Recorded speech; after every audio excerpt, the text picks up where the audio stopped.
copy of the register to political parties, the youth register. They say that they can only give us the one for the elections, the general elections when the time comes. So we are going into an election where we don't even have the register for the youth, because our candidates want to know who they should be campaigning to. And so even this morning we've been trying to engage with the Electoral Commission to say, avail us with the register. We want to know who is eligible to participate in these youth elections. Because people who are below 30 years of age, those are the people who are supposed to be voting, participating in that election. But we do not have access to that register up to now, and we want to have access to that register and do that.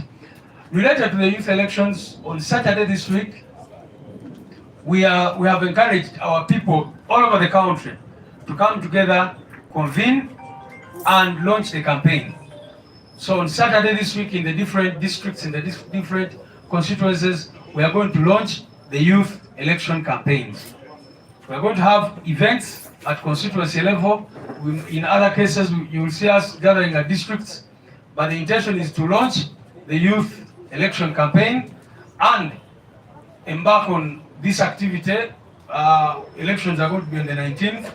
So we want on the 7th of this month, which is this coming Saturday, we want to be able to have all our young people to come together. So we ask our young people all over the country to get in touch with the registrars, with the mobilization chairpersons in the different places, and then they will tell them where they are going to be meeting in those particular areas. And we hope that the police and the military and other security agencies are not going to frustrate these activities that are clearly, because we clearly notified the police about them. That this Saturday we want to be in different parts of the country, meeting the youth who are going to run under NUP, verifying the candidates, selecting candidates in other cases, but most importantly, launching the campaign drive. Now, ekyo sooka wakiteke mu Luganda, then ndyoke ngende ku nsonga endala. Ensonga esooka tubadde twagala kwogera ku nsonga y'akalulu k'abavubuka akabindabinda. Nga bwe mumanyi akalulu ako kagenda kubeerawo nga 19 eza guno omwezi gwennyini gwe tulimu. Abavubuka tubakubiriza baveeyo benyigire mu kalulu kano ak'abavubuka. Nga NUP terajja kusiini akakalulu mwali temuwulira bibiina ebirala nga bikeetabamu, kubanga NRM yali yakawamba. Batuukako extent nga abantu bonna bonna abali mu register za NRM automatically bebateeka mu nkalala ezaabo abakulembeze aba National Youth Council elections ezo. Naye mukimanye nti kano akalulu k'abavubuka ke kavaamu abantu abalonda youth MPs for example, abaka bavubuka n'ebirala bwe bityo. So fenga NUP tulowooza nti kikulu nnyo okwenyigira mu kalulu ako. Era last time twakenyigiramu ne tukawangula mu bitundu ebisinga wano, naye obudde bwali butono ne tutasobola kuorganizinga bulungi mu bitundu ebimu ebiri wala eyo mu ggwanga.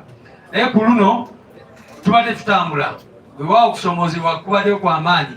Mwalaba abantu baffe ekitugumu be baasiba gye buvuddeko, babadde mu kkomera. Abantu baffe ekigoga be baasiba n'ebitundu by'eggwanga ebyenjawulo, abantu baffe bagenze babakwata nga babasiba n'ebirala bwe bityo. Naye tubadde tusaba abantu baffe tibaveeyo bonna bonna abavubuka benyigire mu kalulu k'abavubuka. Era baregistrar baffe bali mukola omulimu omulungi okusayiningira bakandidaeti baffe, so that nga 19 abantu bonna balining up behind the umbrella, kubanga akalulu ako bagenda kukakuba by lining up oba okukuba enyiriri. So twagala abantu baffe bonna baveeyo benyigire mu kalulu k'abavubuka. Ku Lwomukaaga olwa Ssabbiiti eno yennyini, abavubuka baffe tugenda kuba nga tubasisinkana mu bitundu by'eggwanga ebyenjawulo. Mujja kulaba nga tusisinkana abavubuka mu constituencies ez'enjawulo mu ggwanga lyonna. Tugenda kuba tusisinkana abavubuka mu districts ez'enjawulo. Era bamawulire tujja kubasaba mugoberere activities ezo, kubanga ku Lwomukaaga lwe tugenda okutongoza campaign y'akalulu k'abavubuka. Naye tetugenda kutongoleza wano, wabula tugenda akalulu ako twagala katongoleza mu constituencies ezenjawulo oba mu districts ezenjawulo waleeyo. So njagadde bategeeza police twagiwandiikira ne tubategeeza ku nteekateeka yaffe eyo ey'okutongoza campaigns z'abavubuka ezigenda okuba nga zitambula akalulu ka 19 era twagala abantu bonna bonna abawagira NUP abakkiririza mu nkyukakyuka basobole okwewandiisa tugende mu maaso. Ensonga ndowooza ngivuddeko. The second issue we wanted to talk about was the call for expression of interest, which is ongoing. The chairperson of the Election Management Committee and her team are all here, and the vice chair and the secretary and other commissioners or committee members, they are all here. And so far, we are overwhelmed by the numbers of people who are coming in to express interest. You heard our team telling you that they had printed 40,000 forms for the start, and all of them have been depleted. They have had to make more forms, and that is just in the first week. They started on Monday, and there have been public holidays and all that. So we thank our people who have come up to express interest so far, and we ask others who are qualified. For you to express interest, you must be qualified for the position you want to express interest in. If you want to be a member of parliament, the minimum is senior 6. But if you want to be a councillor, you do not require to have academic qualifications. But if you bring them, it's an added advantage when it comes to vetting and all that, and all those things. We are going to gather our statistics in the coming days and update you on how many so far have applied all across the country. But like I said, all the forms that we initially made have been depleted, and we are making more. And that exercise is taking place here at the headquarters. In fact, right now we are going to have to finish quickly because there are some people waiting in the tent to come and put in their expression of interest. This expression is going to end on the 23rd of this month. So we've given people 3 weeks to come and express interest in all positions. Like we said in the announcement the chairperson issued, we are receiving those forms here. The forms are being received here at the headquarters, but even at our regional offices, in the different places, sub-regional offices, but people can also apply online. Those who wish or who have access can apply online and just send an email to the email addresses that were given to you people. And then from that, after the Election Management Committee has finished receiving those forms, then they will embark on another very, very important task of vetting. First of all, sorting and to ensure that everyone has the requisite qualifications, and then after that we'll go into the vetting process, which, as you know, will be rigorous. Many of you saw what we did in Kawempe. We want to do exactly that. As you know, the mode of candidate selection that we use as a party, and we've given you the reasons why, is vetting. We shall very, very importantly consider the ground so much. And as you know, we have a very, very scientific way of going to the ground and establishing how people are faring in terms of their strength on ground. So, and I also must indicate that previously the ground had 50% and vetting had 50%. But like we informed you recently, NEC passed a resolution to put the ground at 60% and vetting at 40%. So that is how important we consider the ground survey. The ground survey is not done haphazardly. It is done by experts, but it is also not done by one team. Like we've told you time and again, we send different teams to the ground to engage the different stakeholders, and such that by the time we have candidates, we know that these are the candidates who will really represent the interests of the party. Kusonga y'abantu okuvaayo ne balaga ne baleeta expression of interest, akakiiko tukebaza katandika ku lunaku lwa Monday, naye nga ssaabawandiisi ate n'abakulembeze abalala b'ekibiina, naffe twagala kukubiriza abantu baffe bonna abaagala kwesimba ku kaadi ya NUP oba ku tiketi ya NUP, muje munone empapula ate mukomyewo empapula mu nnaku ezo ezibaweereddwa okutuuka nga 23 za guno omwezi. So far enamba ziri overwhelming kubanga abantu bakola forms mitwalo 4 era zonna mu week emu abantu ne bazitwala era tubadde ne batugamba kati tusaba authorizing tukoleyo empapula endala. So kitegeeza nti abantu beetanira kwesimba ku flag ya NUP. Ekyo no kituzaamu amaanyi naye era ne tubasaba nti bwe tuba tutaddewo akasengejja akafaako n'otayitamu goberera ekibiina kye kiba kikoze eki ekiba kisazeeko kubanga already babadde bangamba nti sofa ogenda kwesanga abantu abakaleeta interest mu kifo kimu n'osanga abantu 9 abantu 10 n'ebirala bwe bityo naye nga amazima amatuufu omuntu omu yekka yasobola okufuna kaadi ku kifo ekyo. So tubasaba abantu baffe babeere discipline naye kwe kubategeeza nti ensonga ya vetting tugenda gikukola mu ngeri etambulira ku mazima kuwenkanya nga bwe tubadde tubagamba ebbanga lyonna lyonna. Era kansinzire wano okubasaba mwena abali eyo omuntu yenna kabeera ani bwakusaba sente nakugamba nti omuwa sente simanyi agenda kufunira kaadi ya NUP tubeegayirire mu reporting abo abantu immediately kubanga oyabeera mufere kaadi ya NUP si yakugula, kaadi ya NUP si yakusasulira. Omuntu yenna bwakusaba sente ate tubasaba mukozese olukujukuju okufuna obujulizi muleme okuvaayo ne mukyawo n'otugamba nti bansaba sente ne tukusaba proof nga togirina kubanga ekyo nakyo abantu baffe abamu tulabye oluusi nga bakikola abaagala kwonoona amanya g'abantu abalala ne ba propagandist ba regime. Oli n'avaayo n'agamba tibansaba kino ne bwekiti n'omubuuza obujulizi obukakafu nga tabulina. So mwabakakiiko k'ebyokulonda of course bano tubeesiga kyoboolaba bali wano naye tujja kubasaba ne ba registra baabwe n'abantu abalala babateekeko amaanyi tumekinga sure nti oli bw'aba ayagala kuleetamu embeera ya corruption mu system zaffe muba reporting immediately and we shall be able to take action. Ensonga eyo ndowooza mukitegedde nti kaadi ya NUP si yakusasulira mpozi n'ekirala teri muntu akirizibwa ne bw'aba simanyi ono yakulembera ye focal person mu kitundu kyo ono yewa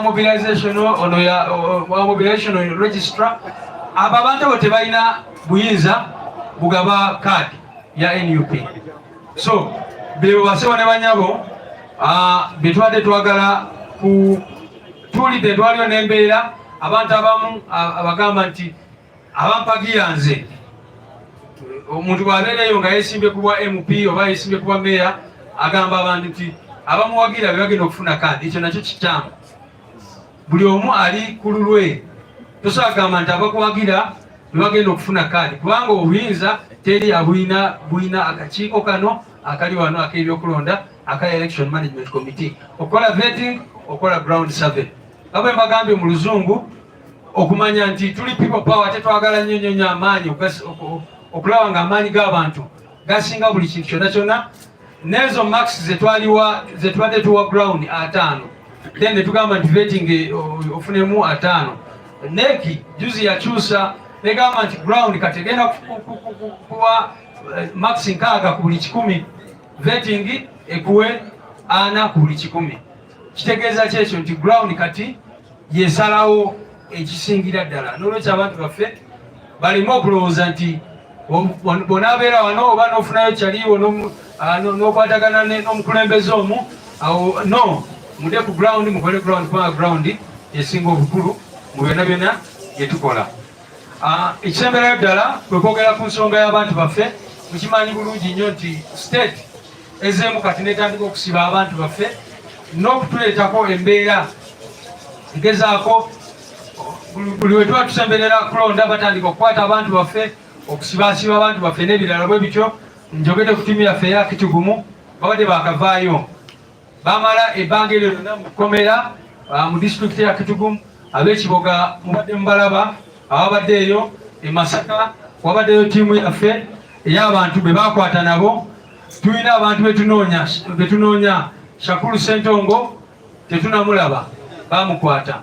Muganda waffe gwe bayita Mpalanyi Michael bamuwamba, naye tetumanyiwa waali up to now. Ababakwata mwezi ogwokusatu up to now tetumanyiwa gye bali.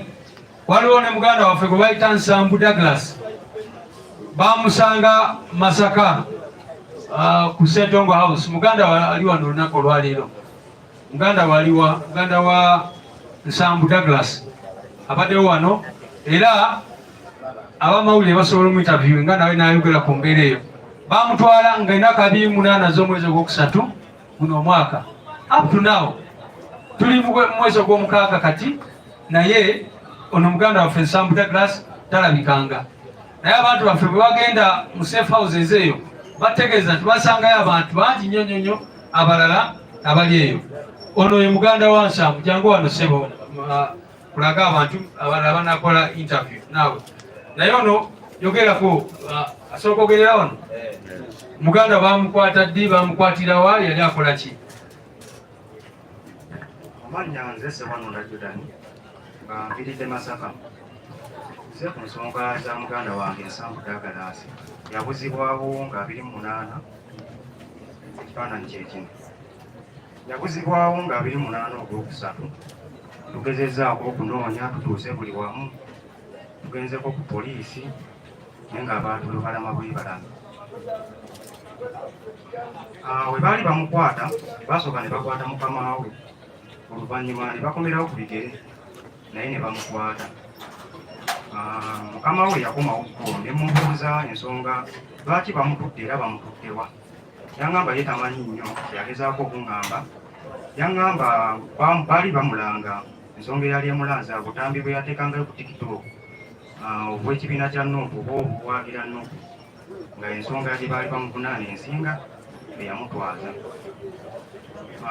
Baasooka ne babatwalako ku poliisi era natuukawo ko ne bantwala ewa CID ne mubuuza muganda wange bamututte, baŋŋambye bamuleeseeko ko wano nsonga ki era bamututtewa. CID yanziramu naŋŋamba nze sibamanyi neera abamututte sibamanyi, era fayiro gy'oŋŋamba kuba nali nyezeewo nga njagala nzigulewo fayiro nyongere noonyereze tukeko bwe kisoboka wonna. Naye nga nsooseko ku poliisi we bamutuusa nsobole okutegeera ensonga eyamutwaza. Yaŋŋamba nze simanyi bamutwala era simanyi bamututtewa, weyongere onoonyereze olabe oba mukama we yamulina kuba nga bwe basooka kukwata mukama we. Era navaayo nga siyambiddwa nga kujja wano tuseemu eddoboozi erya muganda wange yakwatibwa, tegeere gye bamutwala na musango ki gwe bamuvunaana. Bwe gubeerayo bamuleete mu kkooti tegeere oba bamusalira tegeerekeke. Kale kati embeera gye tulimu baganda baffe, oyo Nsambu Douglas yabuzibwawo nga 28 nga bwe mbagambye. Tulina Ssentongo Shakulu, tulina Mpalanyi Michael, tulina abantu abalala nga n'abalala of course bemumanyi obulungi abali mu makomera. Mwalaba almost weeks 2 kati kooti y'e Masaka yagamba nti muganda waffe Eddie Mutwe atwalibwe e Luzira Action Bay oba olyawo afune ku bujanjabi obusingako ku pain killers zafunira eyo, naye abasajja abo up to now baagaana omutwala, era bwe twogera Eddie Mutwe akyali Masaka mu bulumi bw'ekitalo, era bwakubira essimu akubuulira okusanyalala kw'alina ne psychological effects eza torture zeyamuteekako n'ebirala bwe bityo. So basebo ne banyabo embeera eyo, naye ensonga zetuze okwogerako enkulu kalulu k'abavubuka okusaba abantu baffe bonna bonna okwenyigiramu olw'omukaaga okuba tugenda kalonkinga campaign zaffe zitandike, era tukubiriza abakulembeze baffe bonna bonna ba MPs ba kansala mwena abali ba meya n'abalala mu making sure nti we muli mukole kimwetaaga okukola. And finally of course tubadde twagala kukubiriza abantu abakyali eyo bonna bonna basobola okujja ne ba expressinga interest. Kampite muganda waffe w'abavubuka for just 1 minute ayongere okwogera ku nsonga y'abavubuka, then Deputy President waffe amalirize. thank you, our Secretary General, for this opportunity. I wish to make use of this.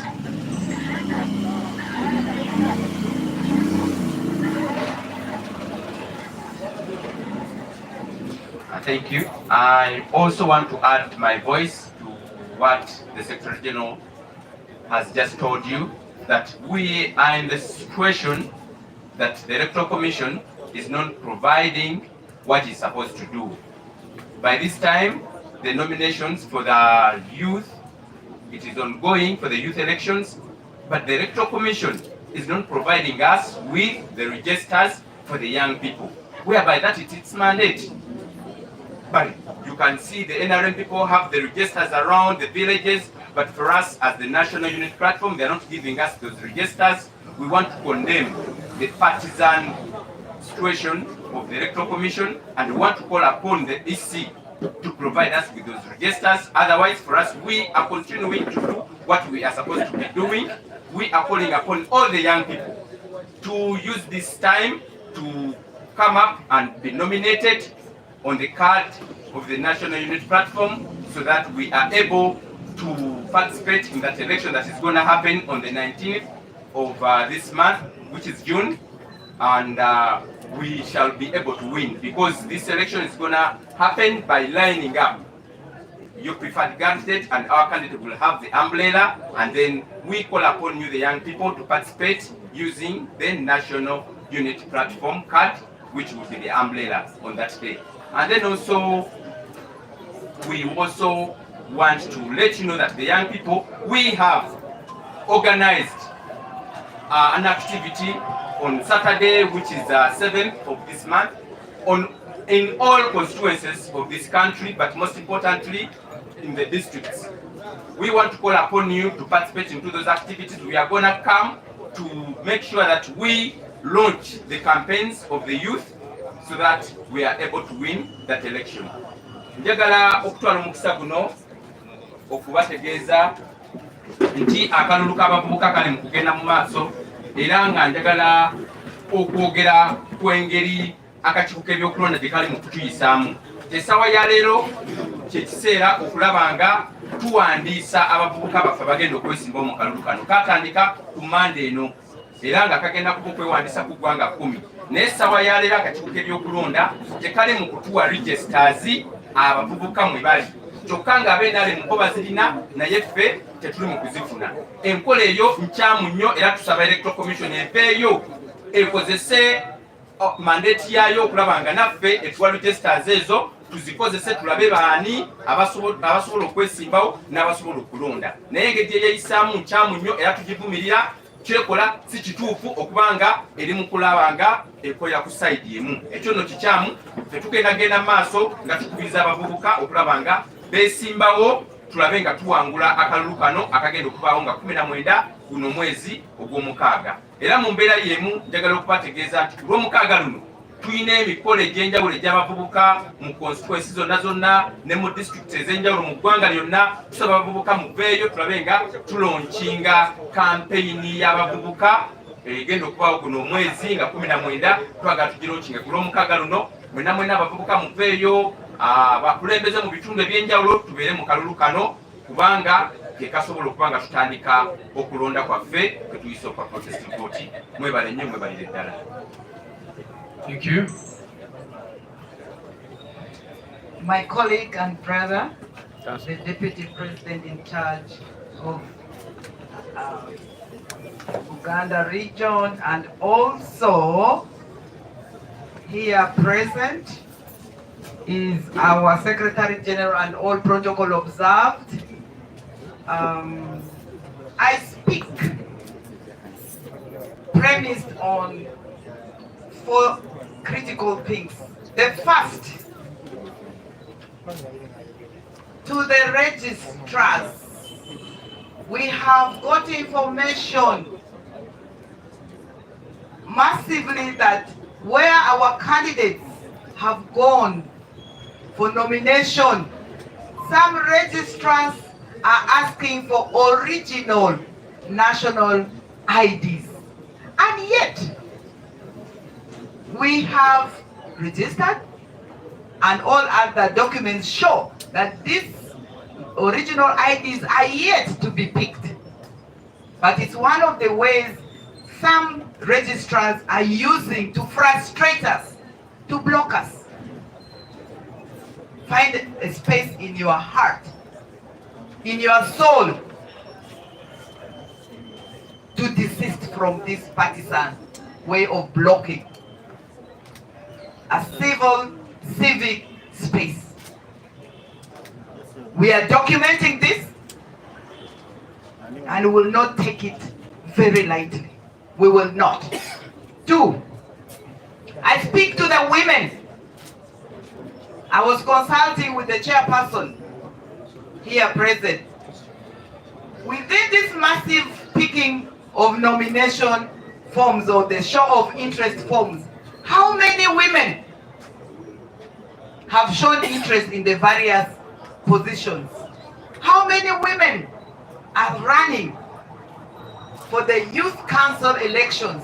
For us, it's very, very critical because I'm asked, but what are the women doing? Look at the cream de la cream, the who is the who in this space. Where are the women?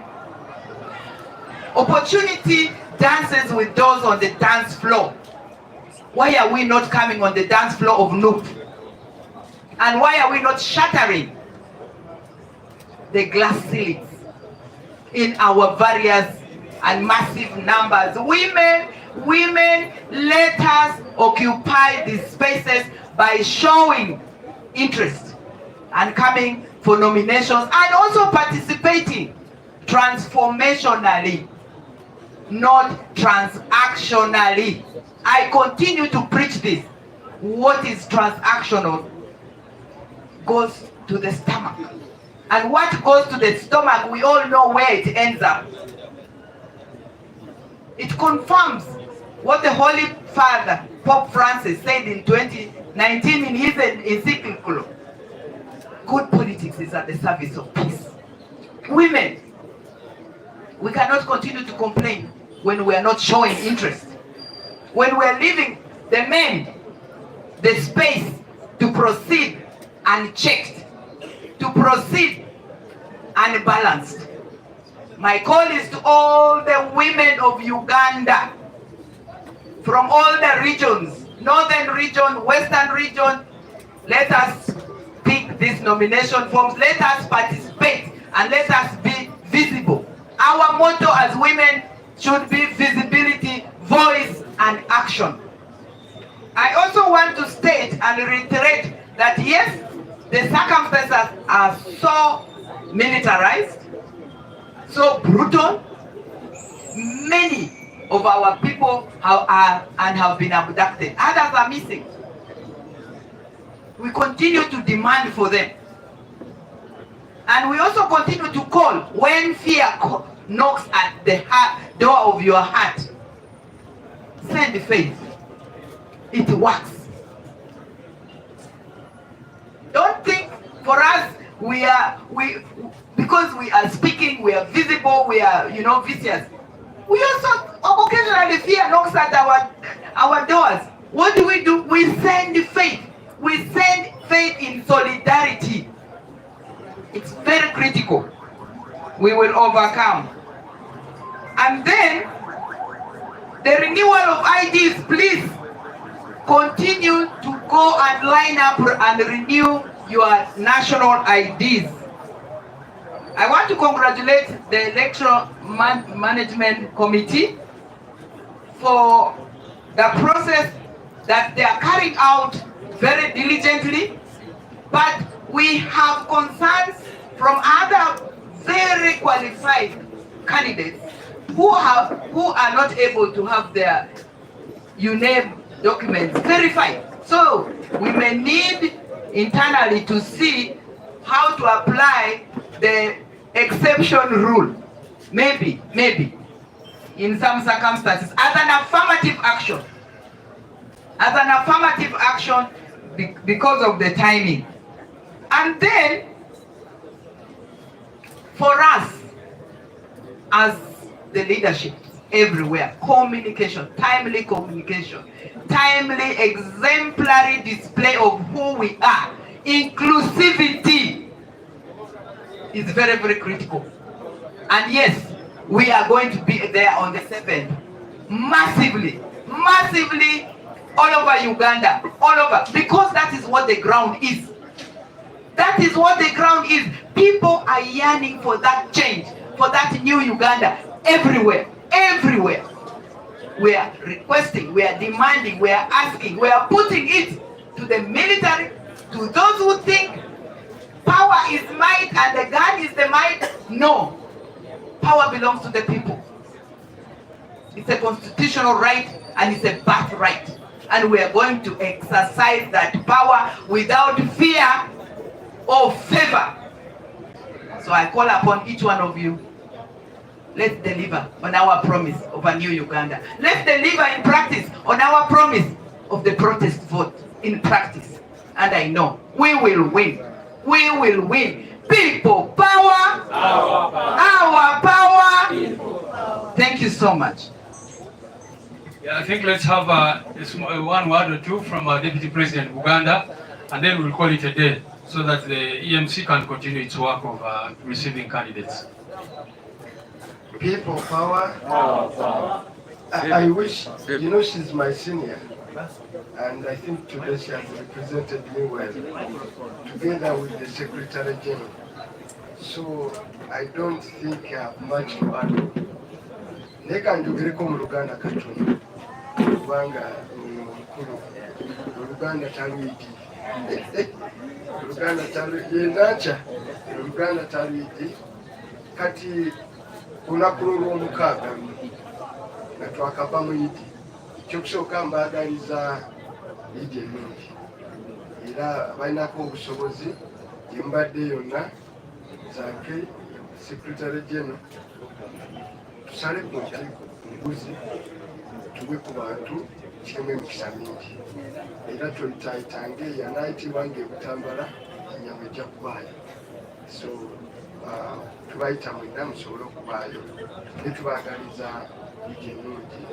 Ekyokubiri, olunaku lw'enkya nga SG baayogedde Secretary General ne Deputy President, ffenna tukunga abavubuka mu buli constituency tusobole okulaga nti Uganda tugirimu era egenda kwaya abavubuka mu kiseera kino n'ekijja.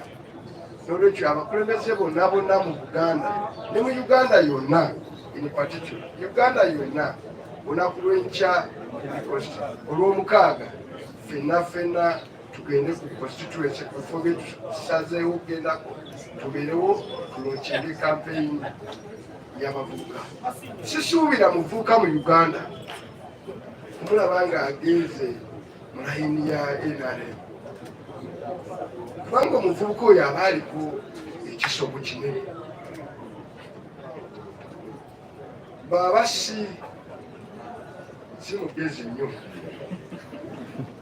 aba aliko ekikyamu, kubanga emyaka 40 atisti nze Zaake Isaac Olumuleezi muto n'abaana bazeetwiga abalala abaliko ku myaka tuyinza okugamba tujjukirako ku mundu ezaavuga ne Zaake ono tamanyisa basaba ayigesi ne Secretary General naye tamanyisa basaba bwe naye batizedwiga amanye muntu gye bayita ki sabasaba. Kakati bano abazaalibwa ku mulembe guno ne balaba Uganda ng'edda emabega emyaka 40 aga Museveni, emirimu tewali, abantu baavu, okusoma omala kutunda kibanja, mukadde bw'alwala wena kutunda kibanja kyo, bw'omala okusoma ekikulindiridde olweggulo lwaleero kwenoonyamu kwekolamu mulimu ofune ka tiketi ogende mu desert ey'Abawarabu mu musana ove mu nsi ennungi ogende ofune ekyokukola ki ekyokulya. Kati omuvubuka ng'awo Museveni yakutuusizaawo, sisuubira muvubuka yenna alina buzira bwa njawulo oga nti asigalewo. Omusajja omu twali mu World Bank meeting n'agamba nti omulimu gwe bwe guba gwa kukakasa nti nina omulimu nga siina, gwe lwaki osigaza omulimu? if your job is to ensure I have a job and I have no job, why should you retain your job?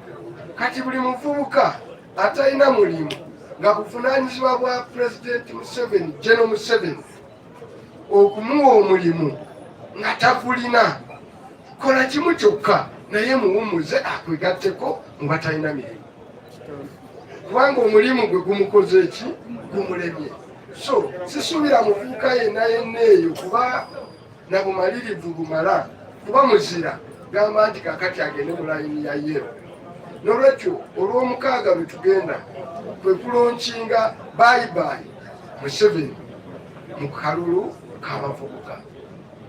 Tugenda kuba tumusiibula, kubanga bw'obeera muvubuka osobola okuwagira Museveni ne banne nga basibye edde mutwe,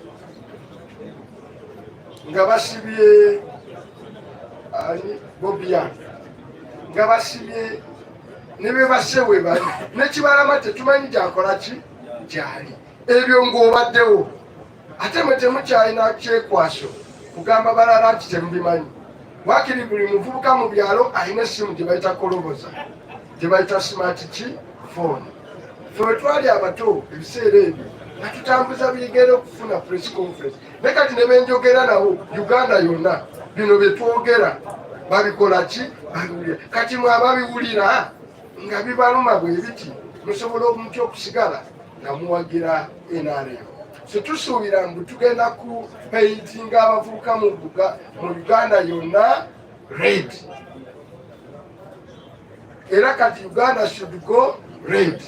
Akalu ke tugenda mu Uganda is going red. Everywhere is going to be red. All the youths are going to follow red. Ebyo tebimala. Olwaleero omukulembeze eggwanga agenda kwogera bagenda kusoma budget eya 2025. Olowooza tuneewala supplementary mu budget enka zino zebakafuna 2 weeks tunatuuka kusoma budget basaba tukiwa nebibiri eno gye bafunise naye bwe bikwataganawa ne press conference y'olwaleero eyo mu parliament gyembeera wali ekigambo relevance of the subject matter. Kati lwa ekibuzo kyo kirungi naye olwaleero nedda twagala press conference eno esikale ku mulamu, naye bw'oba oyagala komenti yange mujja wali omu yagikuwa. But theme ya press conference yabadde yakunga bavubuka 1 olw'omukaaga, olw'okubiri ekirala bajjeyo ki foomu, ekirala beesimbewo, bamala okwesimbawo balonde National Unity Platform. Nsonyiwa neetonze naye nja kuwa komenti walimbo. I think there are 3 questions.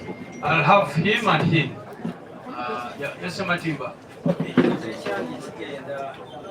Oli live ku Shalom Television Uganda.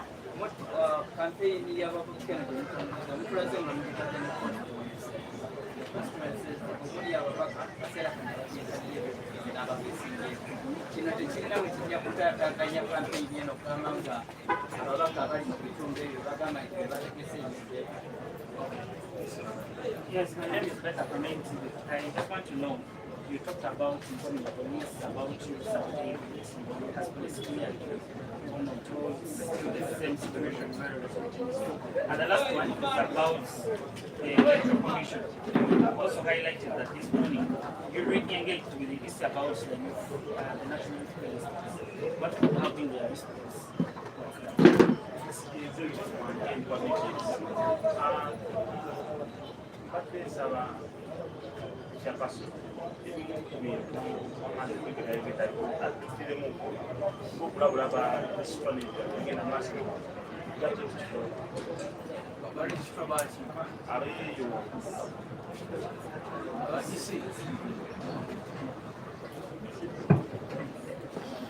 Okay, maybe to quickly respond, the first thing is that activities that Chibina is organizing officers in Chibina, associate candidate, Sechinomu. For example, is a campaign launch ya bafubuka jitogedeko egenda kuba nga abantu bafa bali in charge of mobilization ne registrars bagenda bakikulemberamu. So buli muntu yenna akkirizibwa kwenyigira mu activity eyo buli wamu. Gaba tubagambye ezo activities mu districts ezimu zigenda kubeera constituency level, awalala zigenda kubeera mu districts ez'enjawulo, tiimu zaffe ziri mu kikola. Naye n'ekirala, yes, poliisi twagiwandiikira era ebbaluwa n'egiddamu yino wano. Newankubadde of course baateekamu obukwakulizo bungi nnyo, katuubire si intention yaabwe okutulemesa, naye twabawandiikira ne batuddamu, so event eyo bagiclearinga okugenda mu maaso. So we want to be able to do those launches of the youth election in the different districts or constituencies in the different parts of the country, and we hope that all our people are going to participate and we ensure that on the 19th we carry the day. These activities are going to be organized or even spearheaded by party officials in charge of mobilization and the registrars. So even if they are competing candidates, all of them can participate in those activities and bring the youth.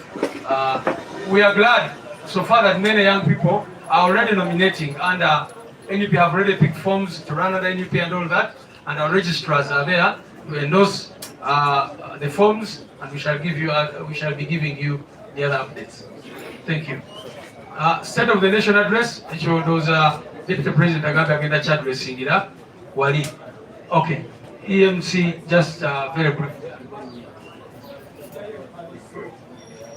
Somebody talked about the registrars, but actually we're referring to the returning officers of Electoral Commission. They were asking our youth to provide with an original national IDs, which is one of the requirements. If somebody is already in the register, why are you asking for an original ID? So that is actually what we're saying. Then we also know of plans to abduct some of our leaders during nomination time. We are much aware and we are just a step behind them. They are not going to beat us in this because we already know. And then secondly, I am also going to talk of the online forms. I saw some media houses just publishing and saying we are issuing forms. We are actually also receiving. It's not only issuing out forms, the interest forms. We are also receiving. We are doing two things at a go. We are issuing and also receiving at the same time. So our people out there, please go vote for NUP, starting with the youth, and we apply protest votes. Our youth will not move away, and they will take the 3 vital steps in protest vote. They are at it, and we are in touch with them. So we are going to ashame them, and we are going to beat them at this. Thank you so much. Thank you very much.